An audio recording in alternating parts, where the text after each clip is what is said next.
And good Monday morning on August 14th, episode 266 of the 359 podcast. My name is BVG, and I want to open with a joke today after a weekend of pretty heavy headlines. All right, Roger Alfred. Yes. What do you get when you push together all of the tables at a continental breakfast? Pangea breakfast. You can take that joke back and tell your mom. Wonderful. Good morning, guys. What are we talking about this week? So, as you mentioned, we'll be talking about Charlottesville for a bit. Sort of the effect it's had on tech companies and so the fine line they've got to walk now. Yeah. But we'll be leading off with more HBO hacking news. Our security reporter, Alfred, here will be able to give us all the details. And then we'll be talking about a little bit on Android Wear and smartwatches. Yes, smartwatches are still a thing, apparently. I don't know, that's what Google told me. Why aren't you wearing your smartwatch today? I left in a rush and I forgot it. Yeah, I had it on all weekend. Goes to show you nobody cares about smartwatches. Literally. Like wearing them, at least. Right. All right. As usual, if you have any questions about these topics, leave them in the comment section. Brian will get to them. And we will try to answer them in 3 minutes and 59 seconds. From 3, 2... Welcome to the 359. I'm Roger Cheng. I'm Alfred Eng. It happened again. Hackers released unaired episodes of Curb Your Enthusiasm, as well as Insecure as the standoff with HBO continues.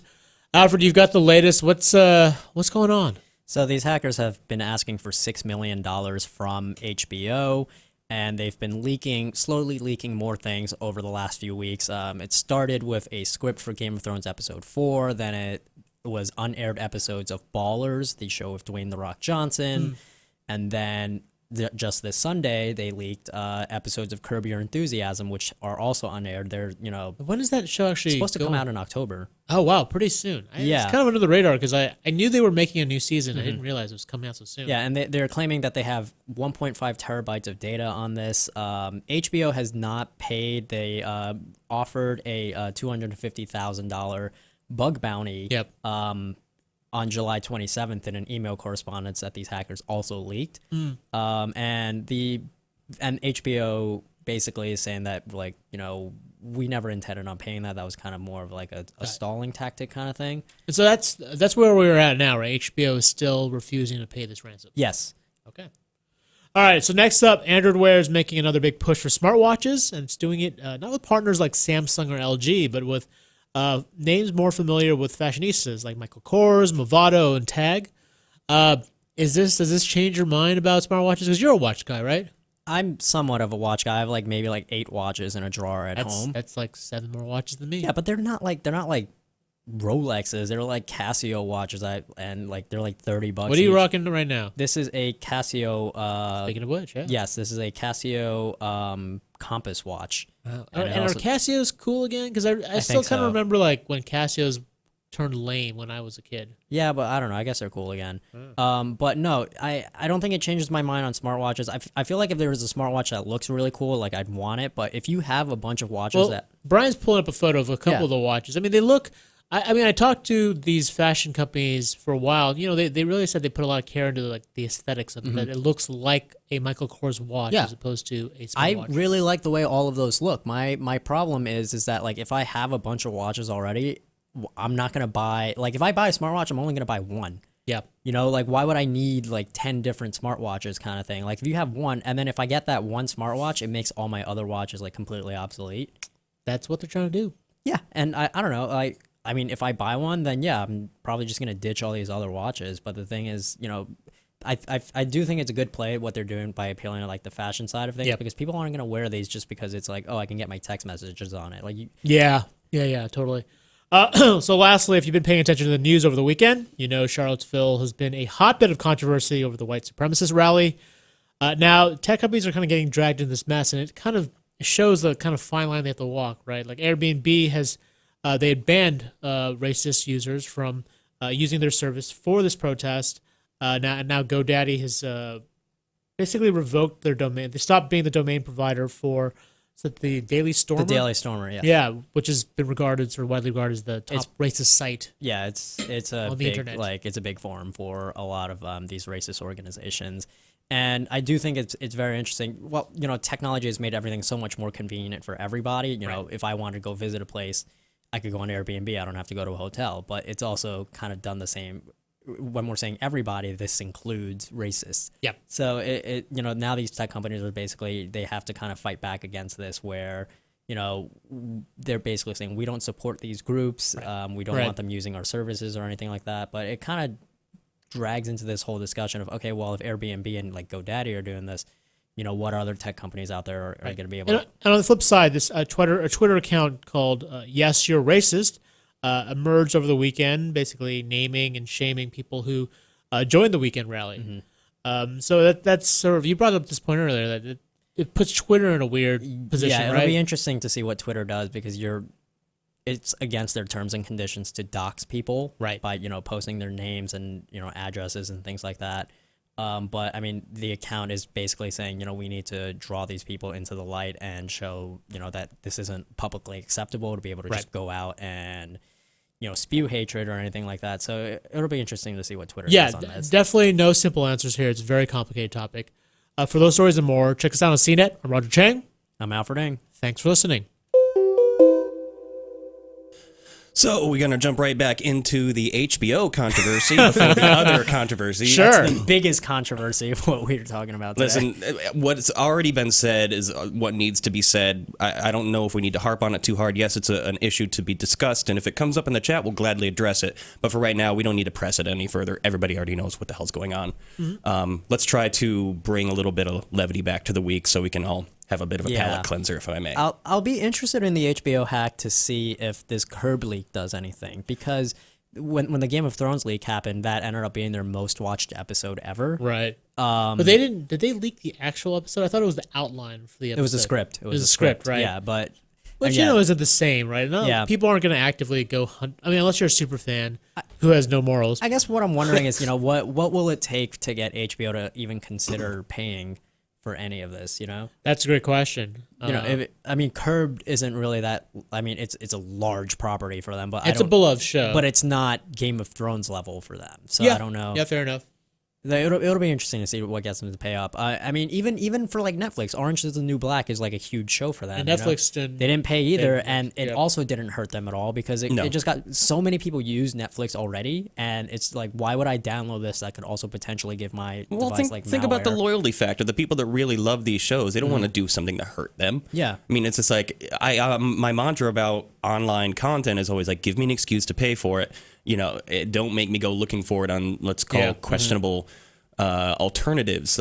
I'll subscribe to Netflix, Hulu, Amazon, on and on and on and on if I can find what I want on there. But the minute you start withholding it, then you're the bad guy. But that's not the situation with any of these companies. HBO Go is a tremendous service, and you can go on there and find so many great things, including the concurrence. So the people that are like, oh, the episode leak, like, no, I'll wait. I'm not going to, what's the point of seeing it anyways if no one else at that water cooler is going to be able to join you in that conversation? Then you could have extra time to think about what you're going to say. Hot take. Don't be a butthead. No. I will say, though, this weekend I had this dilemma. I was watching, I don't know if you've watched the new sci-fi show called, it's not new, The Expanse. Gator NATO.